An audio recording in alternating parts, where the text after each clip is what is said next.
રાજ્યમાં સ્થાનિક સ્વરાજની ચૂંટણીમાં ફોર્મ ચકાસણી દરમિયાન કેટલાય ઉમેદવારોના ફોર્મ રદ થઈ જતા ઘરે બેસી જવાનો વારો આવ્યો છે. ફોર્મ રદ થવાના પણ અલગ અલગ કારણો છે.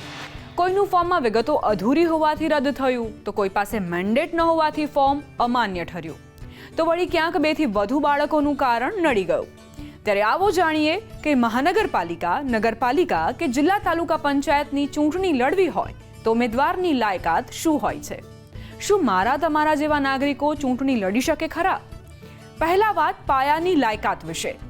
ઉમેદવારી નોંધાવવા માટે ઉમેદવારની 21 વર્ષથી વધુ વય હોવી ફરજિયાત છે. ઉમેદવારી પત્ર સ્વીકારવા માટેની છેલ્લી તારીખે 21 વર્ષ પૂર્ણ કર્યા હોવા જરૂરી છે. મહાનગરપાલિકા કે નગરપાલિકામાં ચૂંટણી લડવા માંગતા ઉમેદવારને તેના કોઈ પણ વોર્ડની છેલ્લે પ્રસિદ્ધ થયેલ મતદાર યાદીમાં ઉમેદવારનું નામ મતદાર તરીકે નોંધાયેલું હોવું જોઈએ. જિલ્લા કે તાલુકા પંચાયત માટે પણ એવી જ રીતે કોઈ પણ એક મતદાર વિભાગનો મતદાર હોવો આવશ્યક છે. જો કે અનામત બેઠકો માટેના ઉમેદવારને સક્ષમ અધિકારીએ આપેલું જાતિ પ્રમાણપત્ર રજૂ કરવું ફરજિયાત છે. હવે તમને સવાલ થતો હશે કે જો ચૂંટણી લડવી હોય તો તમારા ખિસ્સામાં કેટલા પૈસા હોવા જોઈએ? અરે એક મિનિટ, હું ચૂંટણી પ્રચારમાં થતા ખર્ચની વાત નથી કરી રહી. એ તો અલગ જ મુદ્દો છે. હું તો ડિપોઝિટ પેટે જે રકમ ભરવાની હોય છે એની વાત કરી રહી છું. વાસ્તવમાં ચૂંટણીમાં અનામત રકમ એટલે કે સિક્યોરિટી ડિપોઝિટ એ ઉમેદવારી પત્ર ભરતી વખતે ઉમેદવારે ચૂંટણી પંચ પાસે જમા કરાવવાની ફરજિયાત રકમ છે. આ રકમ ભરાવવાનો હેતુ ગંભીર ઉમેદવારોને ચૂંટણી લડવા માટે પ્રોત્સાહિત કરવા તેમજ અનાવશ્યક ઉમેદવારોને રોકવા માટેનો છે. મહાનગરપાલિકાના સામાન્ય ઉમેદવારને 3000 રૂપિયા સિક્યોરિટી ડિપોઝિટ પેટે, જ્યારે મહિલાઓ, અનુસૂચિત જાતિ, અનુસૂચિત જનજાતિ અને પછાત વર્ગના ઉમેદવારોને ઉમેદવારી કરતી વખતે 1500 રૂપિયા જમા કરાવવા પડે છે. જિલ્લા પંચાયતના સામાન્ય ઉમેદવાર માટે ડિપોઝિટ રકમ 4000 રૂપિયા છે. મહિલાઓ અને અનામત ઉમેદવારો માટે 2000 રૂપિયા છે. એવી જ રીતે નગરપાલિકા અને તાલુકા પંચાયતના સામાન્ય ઉમેદવાર માટે ડિપોઝિટ પેટે રૂપિયા 2000, જ્યારે મહિલાઓ અને અનામત ઉમેદવારોને રૂપિયા 1000 જમા કરાવવા પડે છે. જો કે અનામત ઉમેદવારને જાતિના પ્રમાણપત્રની અધિકૃત ઝેરોક્સ નકલ રજૂ કરવી પડે છે.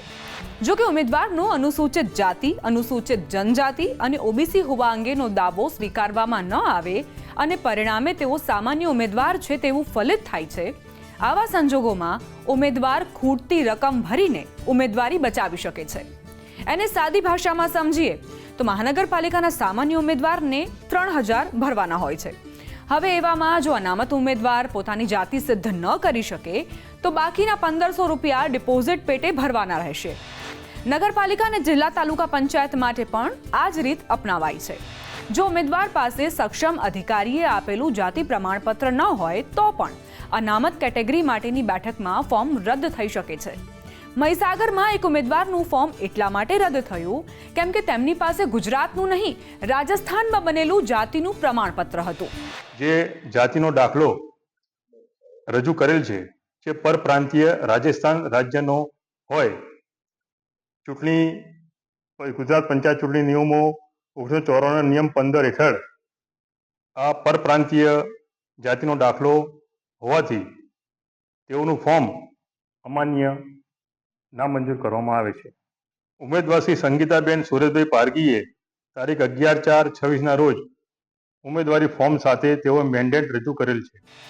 ઉમેદવારની ડિપોઝિટ જપ્ત થઈ ગઈ એવું તમે ઘણી વખત સાંભળ્યું હશે. ત્યારે સવાલ એ થાય કે કેવા સંજોગોમાં ડિપોઝિટ જપ્ત થાય છે? તો નિયમ એવો છે કે જો કોઈ ઉમેદવાર ફોર્મ પરત ખેંચે અથવા ફોર્મ રદ થાય તો તેઓને ડિપોઝિટ પરત મળે છે. હવે તેઓ ચૂંટણી મેદાનમાં હોય એવા ઉમેદવારોને પણ ડિપોઝિટની રકમ મળવા પાત્ર છે, સિવાય કે ઉમેદવારને 1/4 મત ન મળ્યા હોય.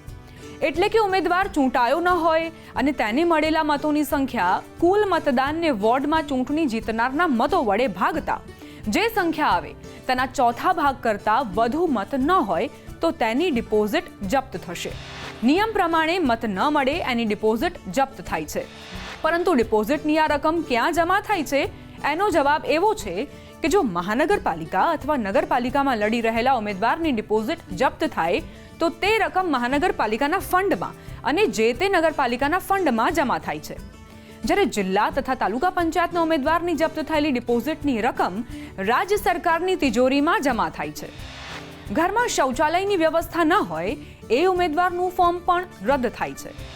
નિયમ પ્રમાણે ઉમેદવારના સામાન્ય રહેઠાણના સ્થળે વોટર ક્લોઝેટ અથવા શૌચાલયની વ્યવસ્થા હોવી ફરજિયાત છે.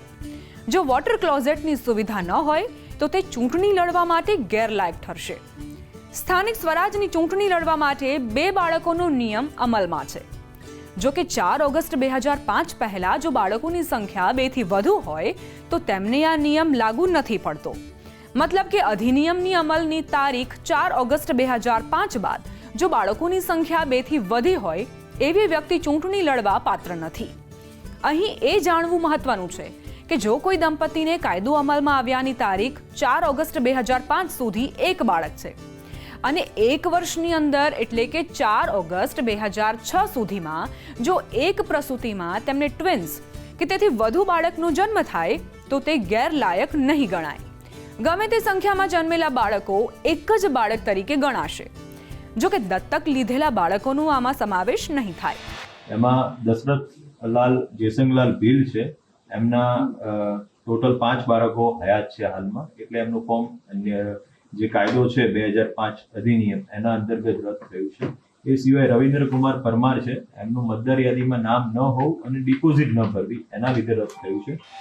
હવે જાણીએ કાયદાકીય સજાના નિયમ વિશે. કોઈ નૈતિક અધઃપતનના ગુનામાં વ્યક્તિને 6 માસથી વધુ કેદની સજા અથવા અસ્પૃશ્યતાના નિવારણ કાયદા, નશાબંધી કાયદા હેઠળ ગુના સાબિત થયા હોય અને સજા પૂરી થયાને 5 વર્ષ ન વીત્યા હોય તે ચૂંટણી નથી લડી શકતો.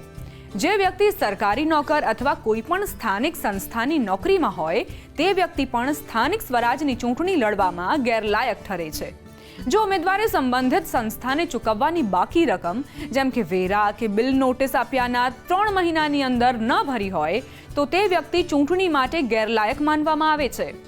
આ સિવાય જેને કોર્ટે નાદાર જાહેર કર્યા હોય અને હજુ છુટકારો મેળવ્યો ન હોય તે વ્યક્તિ પણ ગેરલાયક ગણાશે. જો સક્ષમ કોર્ટે અસ્થિર મગજની વ્યક્તિ ઠરાવી હોય આવા વ્યક્તિ પણ ચૂંટણી નથી લડી શકતા.